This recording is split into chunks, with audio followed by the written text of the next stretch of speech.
নমস্কার বন্ধুরা, এর আগেও আমি ভিডিও করে জানিয়েছিলাম যে যাদের হাজবেন্ড বা ওয়াইফ অর্থাৎ স্পাউস প্রাইভেট সেক্টরে কাজ করেন তারা ফুল এইচআরএ পাবেন, তাদের ক্ষেত্রে এইচআরএ সিলিংটি কাজ করবে না।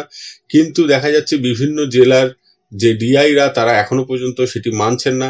এক্ষেত্রে শেখর বাবু সরাফের সিঙ্গেল বেঞ্চের রায় আছে, ডিভিশন বেঞ্চে কেসটি চলছে, ডিভিশন বেঞ্চেও আপাতত এইচআরএ দিতে বলা হয়েছে, কিন্তু বেশ কিছু জেলার ডিআইরা মানছেন না।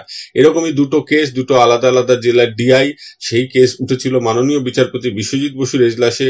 তিনি শুধু এইচআরএ দিতেই বললেন না, সঙ্গে যতদিন দেওয়া হয়নি তার 6% ইন্টারেস্ট সহ দিতে বললেন। ইয়ারলি 6% ইন্টারেস্ট সহ এই এইচআরএ কিন্তু এখন দিতে হবে 4 সপ্তাহের মধ্যে।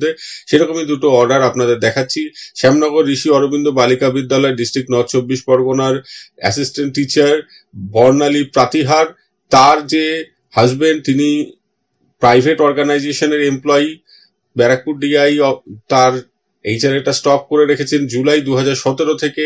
এবং এই দুটো অর্ডার, যে দুটো অর্ডারের কথা বললাম সেই দুটো অর্ডারের কথা মাননীয় বিচারপতি উল্লেখ করেছেন এবং বলেছেন যে পিটিশনারকে ফুল এইচআরএ দিতে এবং জবে থেকে তিনি পাননি সেই সময় থেকে 6% পার অ্যানাম রেটে ইন্টারেস্ট সহ দিতে, এবং এই ইন্টারেস্ট সহ যে এইচআরএ এটা দিতে হবে এরিয়ার যেটা পাবেন তিনি 4 সপ্তাহের মধ্যে তাদের দিতে বলা হয়েছে।